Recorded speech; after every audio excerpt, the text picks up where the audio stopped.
big thing that came out, I think it was like over the weekend, I want to say, was this Jazz Chisholm speaking very candidly, and we know that he's not Hmm. afraid to speak very open and honest, but this quote coming from Randy Miller with NJ.com about how he would look at a potential contract because we know this is going to be the last year until he would then elect for free agency. We also know that Jazz has talked about maybe being very open to wanting to stay as a Yankee and also being open to a contract extension in season. Me and you have sort of talked about how we don't really see that. The Yankees aren't ones to really want to extend They contracts let before players hit free they agency. let them hit free agency more times than not.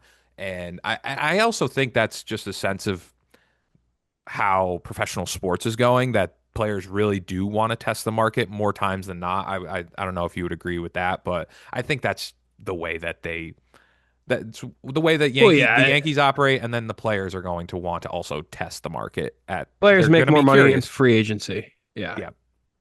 Yeah. Okay, so with these Jazz quotes, the jarring, or not jarring, but the noteworthy news from this was he gave a figure to Randy Miller. It's probably bigger than that now, probably 35 million. And he said, I'm Hmm. 28. I want an 8 to 10 year deal. And he was speaking very honest about this.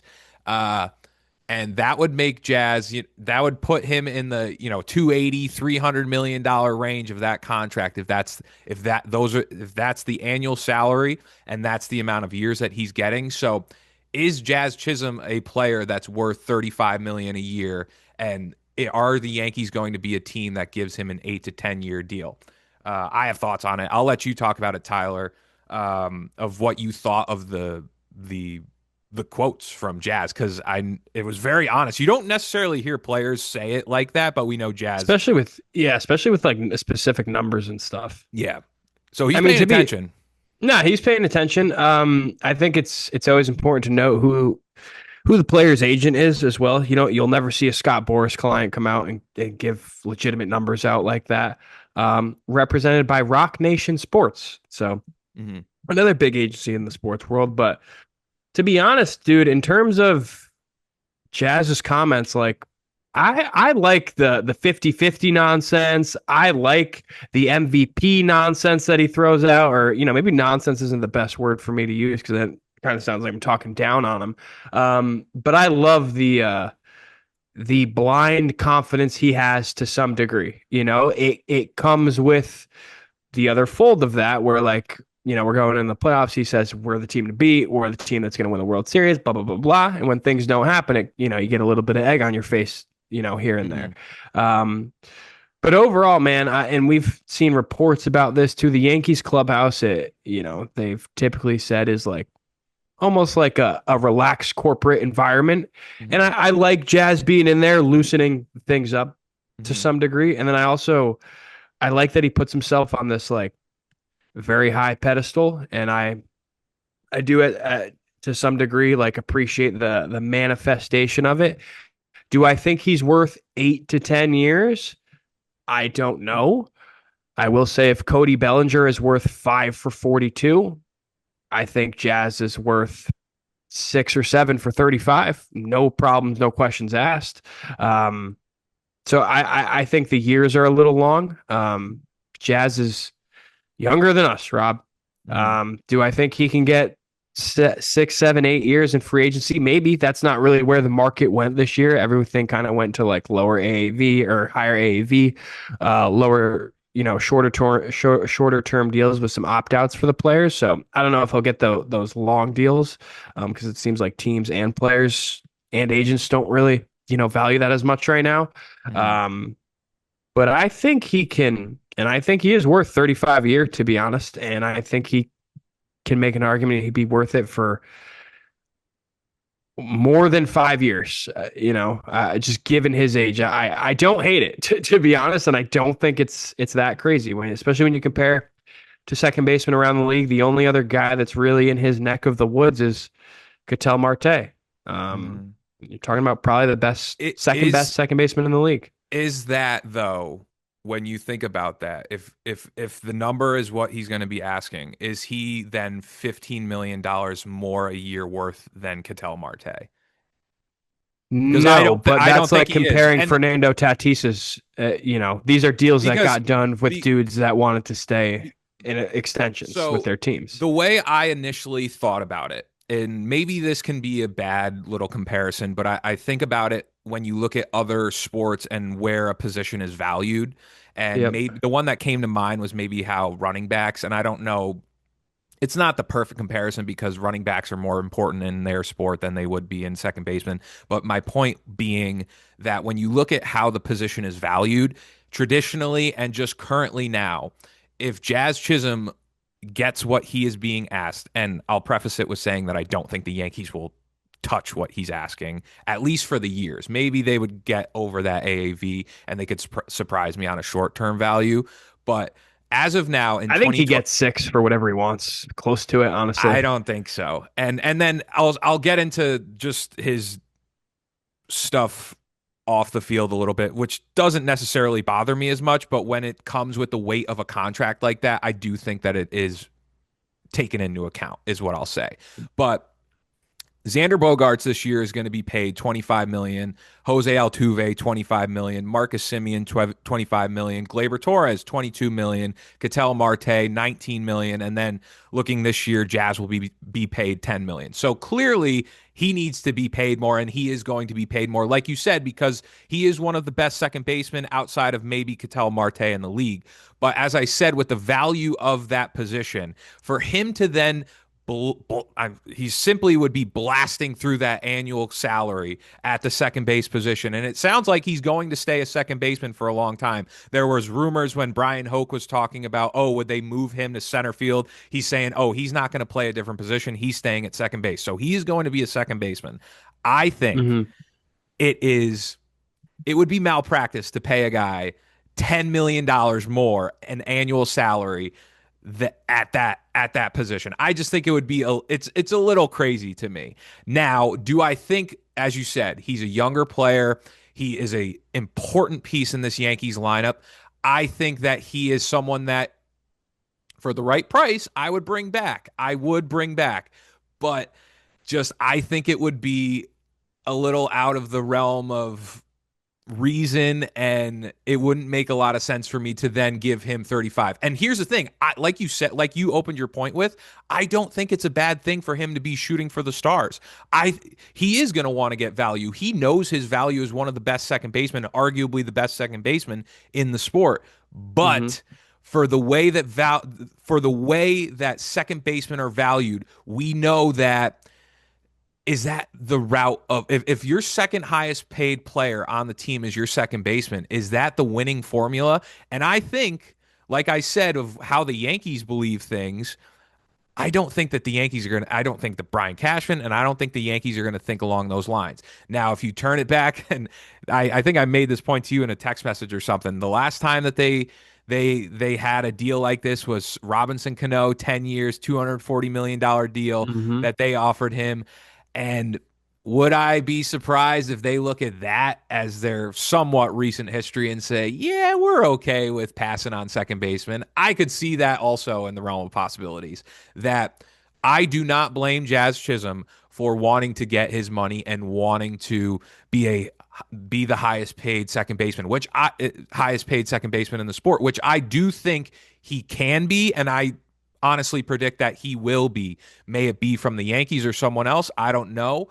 But if I do not think the winning formula for the Yankees, or even for that matter, other teams, is to then make Jazz Chisholm or the second baseman on your roster one of the highest paid position players. I just don't think it's necessarily the winning formula. And I think that Brian Cashman and the other people within that organization are going to look at it honestly and maybe not want to extend that contract. And they're going to offer him a short-term deal, would be my guess. But a long-term deal being close to 10 years and you lock yourself into that guy, I'm not so sure about it. So that's my 2 cents on it. But I do not blame him for wanting to shoot for the stars because it's his money and it's his career. So it's nothing that surprises me there. But Yeah, I mean, honestly, I don't think he's going to get a 10-year deal because I think in sports we've just kind of seen like those deals don't work out yeah, really ever. Um, Miguel Cabrera, Albert Pujols, A-Rod. I mean, the list can go on and on. So I don't think he'll get 10 from anyone, but I think 7, 6, if he wants a longer term deal, um, is totally on the table for that AAV for him. Um, Here's the thing in terms of like the positional value.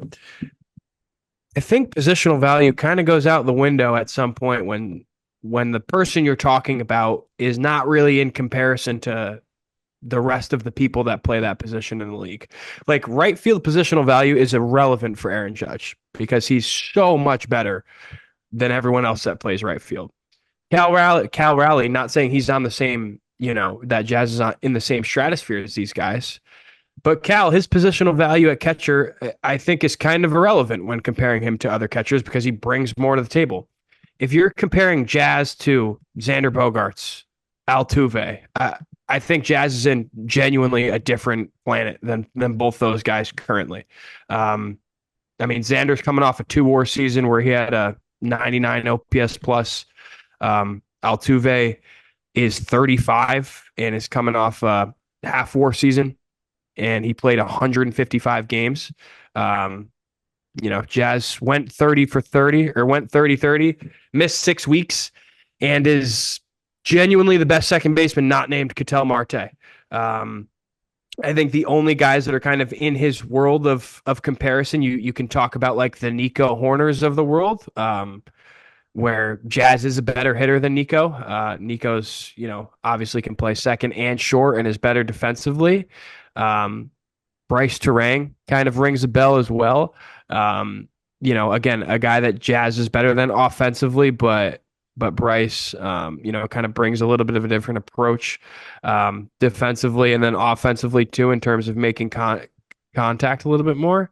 I get what you're saying. Like, is second base a position you pay? And my rebut to that, or my retort, is kind of like, I don't think it matters all the time. If you're thinking about paying like a middle of the pack guy, top of the line money to play second base, then that's a losing formula, I think. But if you get a 27-year-old that can do what he can do, I'm okay with it, honestly. Okay. I mean, I'll respectfully disagree, but I think that when you're talking about a $300 million deal, and I know that it's a different sport and it's a different age, and I think obviously, marketing comes into play too, like the off the field stuff you well, mentioned. I guess because you mentioned it, that I do not discount Jazz's. I like Jazz's flair. I think the Yankees need more of it. I think the Yep. Yankees need more guys wearing chains, doing Euro steps, touching home plate. However, as we saw over, I think it was around the Christmas break time, I him arguing with people on Twitter the way that he does, and I'm not saying this is a huge significant factor, but I think it's somewhat on the Yankees' radar that he does like to talk in this way and participate in these stupid conversations sometimes and Cam draws. Schiller does the same. And he's done nothing, arguably, besides pitch well in 2 playoff games. I mean that's fair. I just think like the whole thing with him going at people with his OnlyFans girlfriend and all that. Yeah, I thought it was just bad PR for him. it was just not a great look. But and Correct. so I agree. so it goes for Wasn't a a lot of net people. positive moment for him. You take the good with the bad and everything like that. So, but going back to his performance, his career high OPS for a season is an 860 OPS. Last year he had an 813 OPS. Drove in 31 home runs, had his 30-30 season. I'm very hesitant to commit a $300 million contract to a player of that level. That's fair. I think, like, for example, dude, if Jazz comes back after his 4-2 WAR season, 813 OPS, after missing 6 weeks, still stealing, 31 bags. If he follows this season up the same way he did or better, I don't mind giving. I'm just going to say 35 for 7 is what I'm going to stick to because I think 8 to 10 is kind of not true. So like a $245 million contract for a guy that can do that at 27, 28. I'd be willing to do. Now, if he follows this year up with an injury-riddled season and doesn't do much, I'm not touching that number, obviously. All of my thoughts are kind of with the assumption that he follows this year up with another all-star type of year, tier Yes. of his own at second base. If he Yeah. backtracks in any way, shape, or form, no, you're not. You're maybe you've shown me your ceiling, right? I kind of do believe Jazz like is going to get better and better. That is like genuinely what Mhm. I think. Okay. And I think too, I will admit the biggest thing that's holding me back. I think a 7 year, 35, 245 total in that deal is something that I'm not going to lose my brain, lose my mind over. Sounds If better. it sounds better than a Nine $300 or 10 million is dollar crazy. contract. I will admit the past two playoff performances is Mm-hmm. also something that's really holding me back from being like, yes. Because honestly, if he had a couple better postseasons, I'd probably be more on the bandwagon with you. And here, I'll even play devil's advocate to my own argument. Then you say, well, Rob, what about Cody Bellinger last year and the way that he performed? Absolutely right. And I think Everyone was bad. for 5 years of the Bellinger deal, which is why I'd be more comfortable with a Bellinger contract. But when Jazz is talking about a 7, 8 year deal, that's where I start to get a little hesitant in the waters. Is and also when you look at the Bellinger deal, I think it was more of a necessity for that outfield, especially Mm-hmm. defensively. But now when you relay it to Jazz Chisholm, I think yes, he is one of the best second baseman if in baseball, if not the best second baseman. I think that it's just wait to be seen after this That's season. fair. What you said, and I'm not gonna. I laugh at it now, but you're right. If he does have a good season, it's probably a different conversation. But I'd like to see because I think the Yankees are going to make the playoffs. I'd like to see him have a better postseason performance, and then I'd like to see him repeat what he did this year. Because if you look at the history of his seasons, obviously playing with the Yankees a much better season. I think it's if you isolate what he's done with the Yankees, it's tremendous production. But we just again, I want to see it for another full season, and the Yankees are probably going to ride it out. And I think the biggest factor of what like we're talking about this as we would in a logical sense of the dollar amounts and where he sits.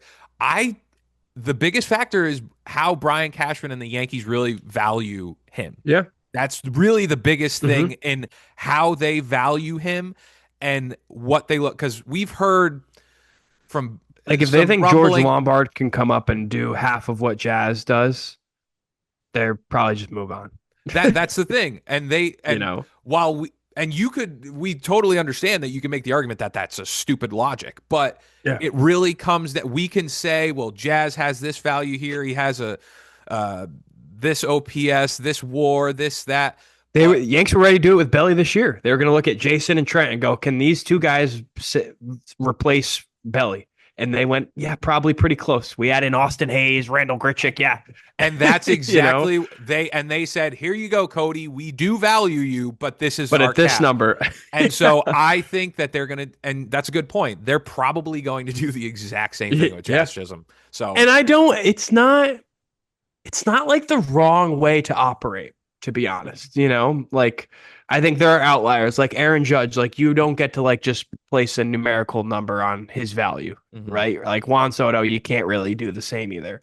Um, But I hear you with the postseason stuff, and I think it's fair to be a little more optimistic with Belly in terms of like being more hopeful with him in the postseason because you see his at bats and his style of play can kind of translate to, or at least you feel can translate to October, where Jazz like gets in these funks sometimes. And you can tell he's just trying to hit bombs and shit like that, and you're like, all right, dude, like you're throwing away at bats here in October, and then like a bad call goes against your way and you're throwing a fit for the next two at bats. Like those are things that like definitely stand in your way of optimism in terms of like evaluating Jazz potential in the Yeah. postseason. But numbers don't lie, man. In 21 games in 2 years with the Yanks in the postseason, 182 batting average, 259 on base, 312 slug, 571 OPS.